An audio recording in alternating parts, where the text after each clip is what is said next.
जुलै महिन्यामध्ये पावसाचा कहर, अतिवृष्टीचा 1.5 लाख हेक्टरला फटका आणि 94 नागरिकांनी गमावला जीव, 3000हून अधिक पशूंचाही मृत्यू।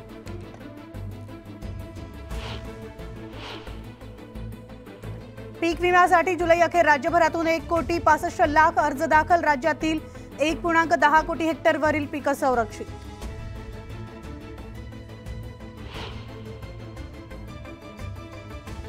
लाडकी बहीण योजनेसाठी नवी मुंबईमधून 46,000 महिलांचे अर्ज, पालिकेच्या वॉर रूममध्ये अर्जाची छाननी।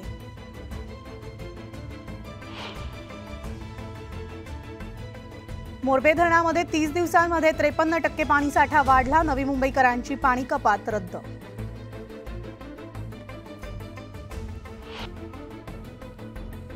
भाज्यांची भाववाढ नियंत्रणामध्ये, कांद्यासह बटाटा आणि टोमॅटोचे भाव कमी होण्यास सुरुवात।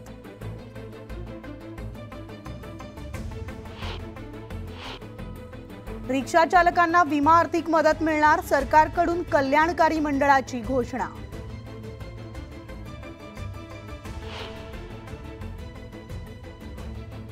ब्रिटिशकालीन सायन उड्डाण पुलावरील वाहतूक बंद। धारावीमधील नव्या वळणामुळे प्रवासाचा अर्धा तास वाढला।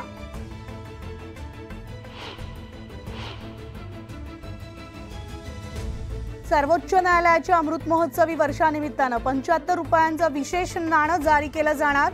नाण्याच्या एका बाजूला अशोक स्तंभ आणि दुसऱ्या बाजूला सर्वोच्च न्यायालयाची इमारत।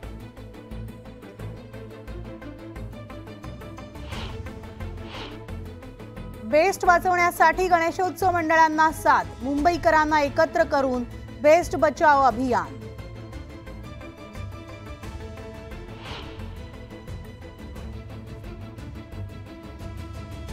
गणेश मंडळांना मंडपासाठी सलग 5 वर्षांची परवानगी।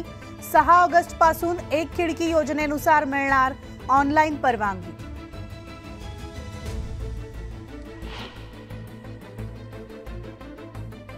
बेकायदा फेरीवाल्यांच्या मुद्द्यावरून उच्च न्यायालयाचे खडे बोल। यंत्रणांच्या वर्तनामुळे बेकायदा फेरीवाल्यांचा गंभीर मुद्दा चेष्टा मस्करीचा विषय झाल्याचं म्हणत कोर्टानं व्यक्त केली नाराजी।